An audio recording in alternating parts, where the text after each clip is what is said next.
এই যাত্ৰাটো মই সেইটো কথা আগত কৈ দিওঁ মই নৰ্থ ইষ্টৰ ফাৰ্ষ্ট পেৰাচাইকেলিষ্ট আৰু তাৰ লগে লগে মই ষ্টেট আইকন হয় by the election commission of India under chief electoral officer Assam মই লাষ্ট 5 বছৰ ধৰি তাতে ৱৰ্ক কৰি আছোঁ আৰু ষ্টিল নাও মই আছোঁ ষ্টেট আইকন হিচাপে আৰু মোৰ ঘৰ কলিয়াবৰ আমবাগান বুলি কয় নগাঁও ডিষ্ট্ৰিক্টৰ তাতে হয় এই যাত্ৰাটো এইটো বুলি নহয় মই 2015 পৰা মই চাইকেলিং কৰি আছোঁ আৰু যিমান চাইকেলিং কৰিছোঁ মোৰ মাতৃভূমিৰ কাৰণেই মই কৰিছোঁ অসমৰ যাতে কিবা এটা ভাল হয় আৰু মই ভাবোঁ যে মোৰ কণ্ট্ৰিবিউশ্যনে যদি 1%ও কিবা এটা অনুদান দিয়ে মোৰ মাতৃভূমিক সেইটো মোৰ কাৰণে বহুত ডাঙৰ এচিভমেণ্ট হ'ব চ' মই প্ৰিভিয়াছ ৰাইড মানে বহুতকেইটাই কৰিছোঁ এতিয়ালৈকে 21,000 কিলোমিটাৰ মই চাইকেলিং কৰিছোঁ প্ৰায় 10 বছৰত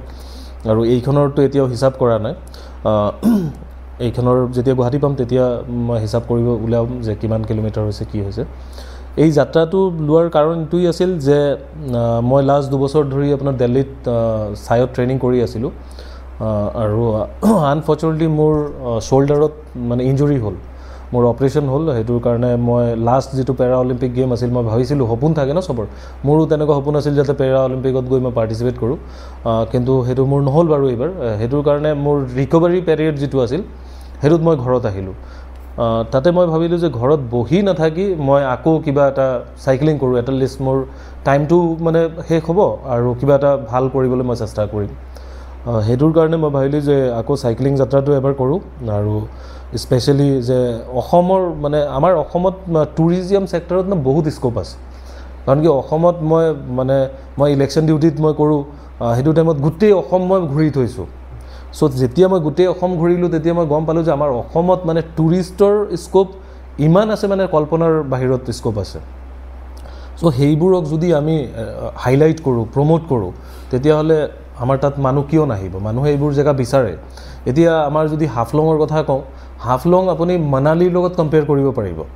ইমান ধুনীয়া মইতো কম যে মানালীতকৈ বেছি ধুনীয়া আমাৰ হাফলঙৰ হিলছ হয়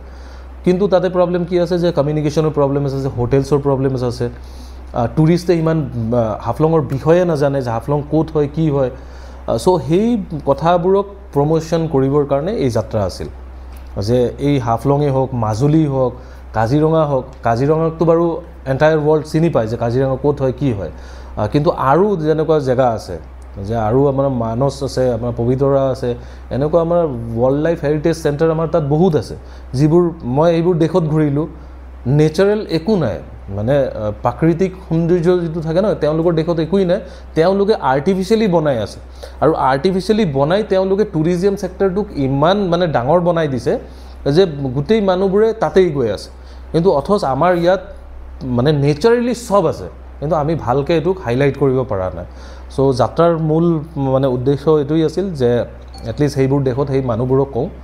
আৰু আপোনালোকৰ থ্ৰু দি এটো মানে আমাৰ অসম চৰকাৰক মই ৰিকুৱেষ্ট কৰিম আমাৰ টুৰিজম সেক্টৰক ৰিকুৱেষ্ট কৰিম কৰি আছে তেওঁলোকে বহুত যথেষ্টখিনি ভাল কাম কৰি আছে কিন্তু আৰু লাগিব আৰু প্ৰমোশ্যন কৰিব লাগিব মানে আজিকালি সোশ্যাল মিডিয়াৰ মানে ট্ৰেন্ড হয় সো সোশ্যাল মিডিয়াত যদি আমি তেনেকুৱা হাইলাইট কৰিব পাৰোঁ আমাৰ হাফলঙেই হওক আমাৰ মাজুলী হওক আমাৰ যিমান যি আছে সেইবোৰক হাইলাইট কৰিব পাৰিলে মই ভাবোঁ যে টুৰিষ্টৰ সংখ্যা আৰু বেছি বাঢ়িব